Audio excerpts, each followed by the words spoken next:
선거가 가까울수록 정말 부정선거에 대한 것이 두렵습니다.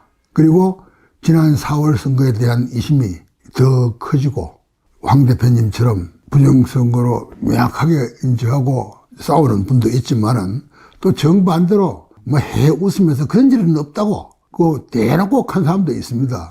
예, 있는데 대부분 선거 부정을 이심하는 사람들은 그 옛날에 주먹구구 시기에서 뭐 사람들이 참 나쁘게 흉악하게 한 그것보다도 기계적으로 심지어는 그 기계하고 연관되겠지만 그 중국의 어떤 영향 그때도 중국 사람들이 또 많이 개입했다고 그러던데 선거에 왜 쓰였는지는 모르겠는데 중국 사람들이 왜 이래 많으냐 하는 얘기를 들은 적이 있고 어쨌든 그런 말이 있어서 어떤 젊은이가 그 바쁘지만은 그건 내가 할게요 하고 이제 가니까 이미 아마 다 지원자가 다 차 있어가지고 안 되더랍니다. 그런데 그 대부분이 그 중국 사람들이라는 거예요. 그 뭐 어떤 경우인지 모르겠는데 중국 사람인지 아니면 이제 중국인이 귀화한 것이 20만이 된다면서요. 그러니까 그게 중국인이 아니라 이제 우리한테 귀화한 우리 동포일 수도 있습니다.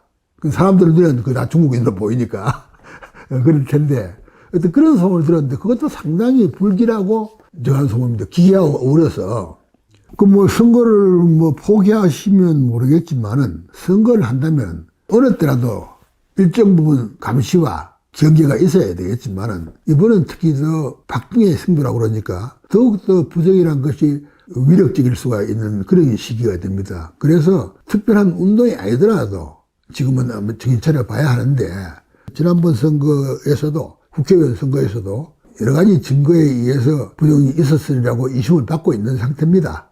그렇다면 더욱더 이번 선거에서 그런 일로 오래지는 않아야 되겠죠. 나중에 정말 좋아져서 그 기술적으로 그걸 걱정할 필요가 없는 사회가 오거나 아니면은 정말 좋아져서 우리의 인식이 그 저쪽이든 이쪽이든 부정선거에 의해서 뭐 하려고 하지 않는 그런 인식으로 순화되거나 그럴 때까지는 안 가지는 것보다는 가지는 것이 훨씬 더 사회와 개인을 위해서도 유리한 의심이고 유리한 경계라고 생각됩니다.